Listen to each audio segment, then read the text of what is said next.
नमस्कार, मैं हूं प्रभु चावला। प्रभु वाणी के एक छोटे से शॉर्ट में फिर से आपका स्वागत है। प्रधानमंत्री नरेंद्र मोदी हमेशा रिकॉर्ड तोड़ने में विश्वास रखते हैं। आज के दिन यानी कि शनिवार को एक और रिकॉर्ड तोड़ने वाले हैं। राष्ट्र के नाम 18वां संदेश शनिवार का है उनका। उसमें क्या बात करेंगे, क्या करने वाले हैं, क्या करेंगे, उसके ऊपर चर्चा तो मैं बाद में करूंगा, परंतु बता दूं कि उनको हर बार एक ऐसा मौका चाहिए जिसके अंदर वो जनता के साथ सीधे जुड़े। उनका एक तरीका रहा है शुरू से कि वो राष्ट्र के नाम संदेश इसलिए देते हैं कि कई बातें वो सीधे देश के लोगों से बात करते हैं कि राष्ट्र के नाम संदेश देने से टीवी के माध्यम से सारे चैनल्स के ऊपर उनका भाषण चलता है। लगभग 30 से 35 करोड़ देखते हैं, ऐसा अंदाज़ा है उनका। जितनी पब्लिक रैलीज वो करते हैं, उनको शौक है जगह भाषण करने का, उससे इतना असर नहीं होता, परंतु राष्ट्र के नाम संदेश ये बड़ी अच्छी बात है। 11 साल के अंदर 11 साल चल रहा है, उन्होंने अभी तक 17 राष्ट्र के नाम संदेश दिए हैं और हर इशू बड़ा इंपॉर्टेंट रहते हैं। वो चुनते हैं कि जनता के साथ कैसे जुड़ना है। तो पहला भाषण तो उनका हुआ था नवंबर 2016 में, जब उन्होंने 1000 रुपये नोट पे बंदी लगाई थी और सारे देश के अंदर 17 लाख करोड़ करेंसी बैंकों में वापस आई थी, लोगों की लाइन लगी थी। Brothers and sisters, to break the grip of corruption and black money, we have decided that the 500 rupee and 1000 rupee currency notes presently in use will no longer be legal tender from midnight tonight, that is 8th November 2016. This means that these notes will not be acceptable for transaction from midnight onwards. The 500 and 1000 rupee notes hoarded by anti-national and anti-social elements will become just worthless piece of paper. The rights and the interests of honest, hard-working people will be fully protected. Her issue पर बोलते रहते हैं वो। उनको लगा कि ये ऐसी चीज़ है जिसको जनता से कहना चाहिए। कहा कि ब्लैक मनी खत्म हो जाएगी, टेररिस्ट की फाइनेंस खत्म हो जाएगी। एक इशू था जो जनता को पसंद आता था। उसके बाद शुरू किया उन्होंने। कई बार देखते हैं कि मैंने देखा कि जो भी उन्होंने काम किया है 2019 में सबसे बड़ा महत्वपूर्ण दिया 16 के बाद, उसके अंदर ये था कि उन्होंने 370 धारा जो उठाई, उसके बाद राष्ट्र के नाम संदेश फिर से दिया कि 370 धारा जो है सारी जनता में बीजेपी का एजेंडा रहा, आरएसएस का एजेंडा कई सालों तक रहा। जम्मू कश्मीर में आज सही मायने में भारत का संविधान लागू हुआ है और जिन्होंने अब तक संविधान लागू नहीं किया वे दोषी हैं, गुनहगार हैं। कश्मीर के नौजवानों के, कश्मीर की बेटियों के, कश्मीर के लोगों के गुनहगार हैं। और ये सब कुछ साथियों इसलिए हो रहा है क्योंकि सबको बांटने वाली आर्टिकल 370 की दीवार अब गिर चुकी है। उसी साल उनके बाद क्या हुआ, 2019 में जब सुप्रीम कोर्ट की जजमेंट आई जिसके अंदर राम मंदिर कंस्ट्रक्शन की परमिशन दी गई थी, जहां पर केस बाकी जो बाबरी मस्जिद के लोग थे वो हार गए थे, उसके बाद उन्होंने फिर राष्ट्र के नाम संदेश दिया। आज सुप्रीम कोर्ट ने एक ऐसे महत्वपूर्ण मामले पर फैसला सुनाया है जिसके पीछे सैकड़ों वर्षों का एक दीर्घकालीन इतिहास है।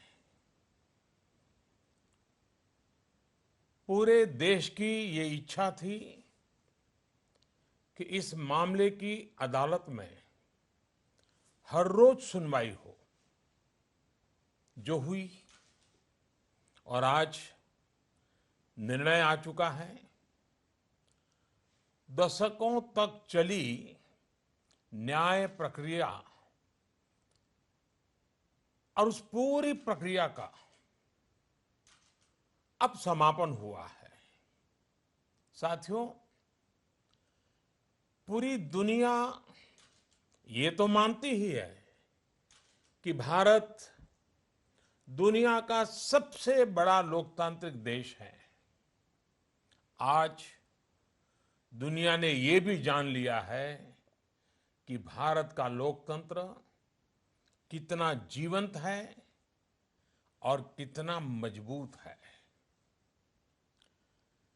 फैसला आने के बाद जिस प्रकार हर वर्ग ने, हर समुदाय ने, हर पंथ के लोगों ने, पूरे देश ने खुले दिल से इसे स्वीकार किया है, वो भारत की पुरातन संस्कृति, परंपराओं और सद्भाव की भावना को प्रतिबिंबित करता है।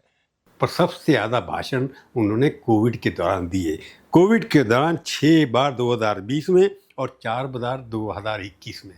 हर बात उन्होंने कहा कि ये बजाना, पहली बार उन्होंने कहा कि आप लोगों को थालियां बजानी चाहिए, घंटियां बजानी चाहिए। उसके बाद ये कहा कि 100 करोड़ हमने टीके लगा दिए हैं। तो जनता को बताने के लिए कि मैं आपके लिए क्या कर रहा हूँ और क्या कर रहा हूँ, उसके लिए भाषण करते रहे। शाम को ठीक 5 बजे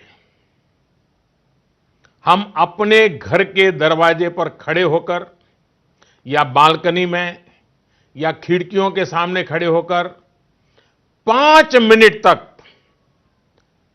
रविवार को शाम को 5 बजे 5 मिनट तक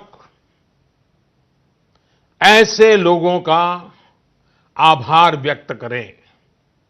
और आभार कैसे व्यक्त करेंगे? ताली बजा करके, थाली बजा करके, घंटी बजा करके हम उनके प्रति अपनी कृतज्ञता व्यक्त करें। पर उसके बाद फिर आया 2022, कि 2021 के बाद 2022 में उन्होंने फिर भाषण दिया, जिसमें जो फार्मर्स के, आपको याद होगा, हड़ताल हुई थी, धरना देके बैठ गए थे। फार्मर्स एक्ट के 3 कानून बने थे कि मार्केट करनी होगी।